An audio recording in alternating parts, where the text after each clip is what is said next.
Vamos continuar a nossa discussão sobre cultura, agora vendo dois conceitos associados, que são o de etnocentrismo e o de relativismo cultural. O que nós podemos pensar aqui quando nós falamos sobre cultura? É sobre as diferenças culturais, a diversidade cultural que marca a humanidade. E a pergunta que pode ser feita é como é que nós nos relacionamos com as diferenças culturais? Tá? Existem muitas respostas que podem ser dadas a essa pergunta. Tá bom? Nós podemos nos relacionar de uma forma tranquila, reconhecendo as diferenças culturais, respeitando diferenças culturais, mas podemos também nos relacionar agindo de modo a ter uma atitude preconceituosa em relação a determinadas práticas culturais ou discriminando práticas culturais ou indivíduos por causa das suas práticas. Há um conjunto de respostas variadas para isso. E tem um conceito que nos ajuda muito a pensar sobre isso, que é o conceito de etnocentrismo. Tá? O fato do ser humano ver o mundo por meio da sua cultura, por meio daquela lente que é a sua cultura, tem como consequência uma propensão em considerar o seu modo de vida como melhor, como correto, como mais natural. Tá? E quando isso ocorre, nós estamos diante de uma prática etnocêntrica. Tá? Os estudos antropológicos vão afirmar que o etnocentrismo é um fenômeno universal, tá?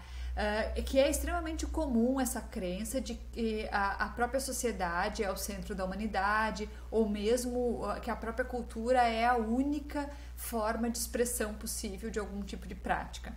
Tá? Então há a crença de que diversas culturas têm em que o povo eleito.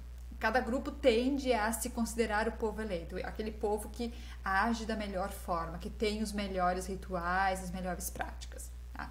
Nas práticas etnocêntricas, tudo vai ser percebido e interpretado em relação a uma única estrutura cultural, ignorando as diferenças culturais.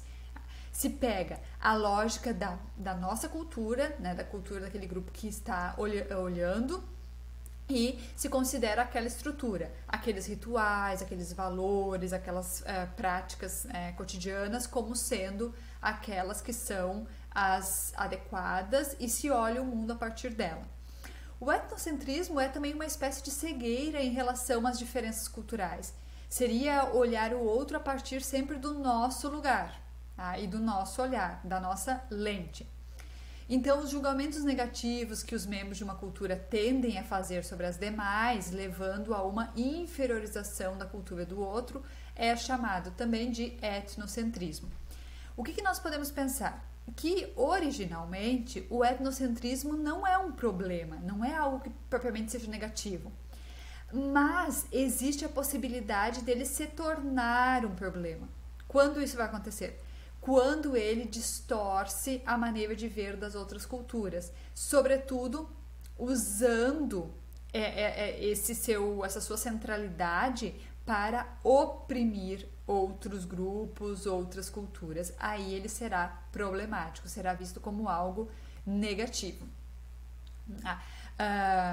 Então nós podemos pensar que toda essa ideia que nós temos exemplos como manifestações fortemente nacionalistas que inferiorizam outras nações, outras culturas, formas extremadas de xenofobia. Todos esses exemplos, eles são de práticas etnocêntricas, que levam à própria opressão social. No material disponível na aula, vocês podem ter acesso a um podcast que vai discutir melhor e trazer outros exemplos relacionados a isso. Confiram lá, por favor. Bom, o que nós podemos pensar? Tá?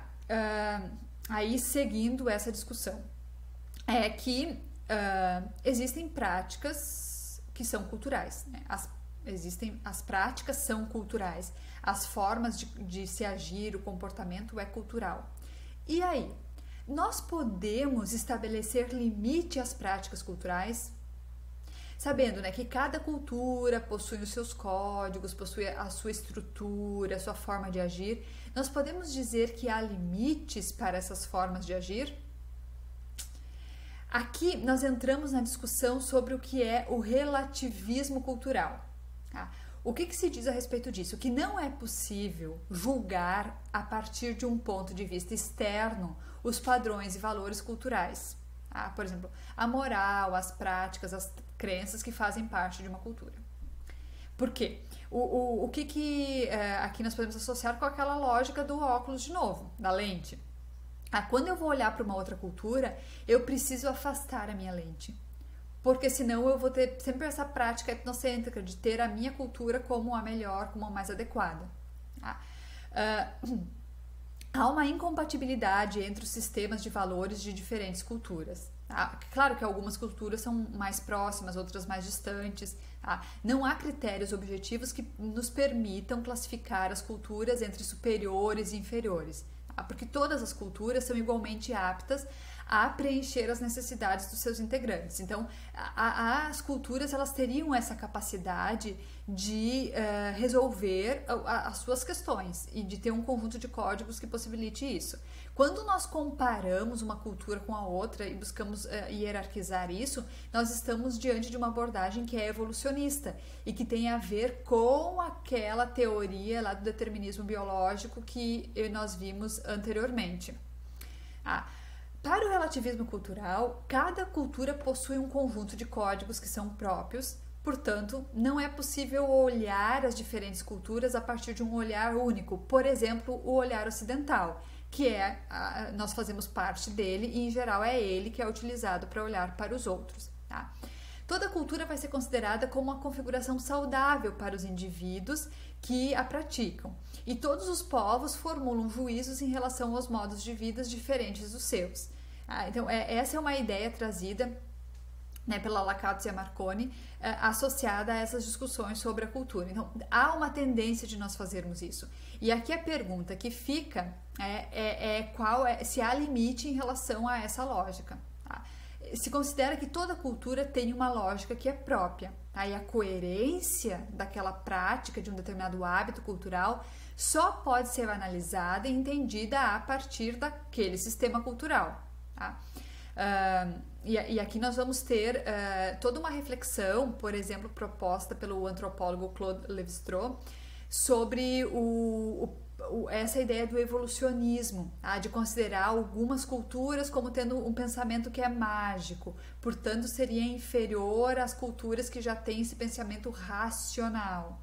Tá? E as explicações que são encontradas pelos diferentes membros de diversas sociedades humanas são lógicas e encontram coerência dentro daquele sistema lógico. Então, nós não podemos dizer que uma cultura é simples demais, enquanto que a outra é robusta demais, porque ela responde àquilo que ela encontra como necessidade. Aqui tem uma citação do Lévi-Strauss que aponta nessa direção. O pensamento mágico não é um começo, um esboço, uma iniciação, a parte de um todo que não se realizou. Forma um sistema bem articulado, independente deste outro sistema que constituirá a ciência, salvo a analogia formal que as aproxima e que faz do primeiro uma expressão metafórica do segundo. Então, aqui ele está fazendo uma discussão sobre essa ideia que separaria esse pensamento mágico como algo incompleto, como um início, e que depois seria aprofundado por outras formas racionais de se pensar. E essa seria uma abordagem evolucionista. Tá? Então, aqui nós temos referências, volta de novo a referência do Laraia, que serve para essa temática também, além desses outros dois livros que vocês podem ter acesso. Tá? Até mais!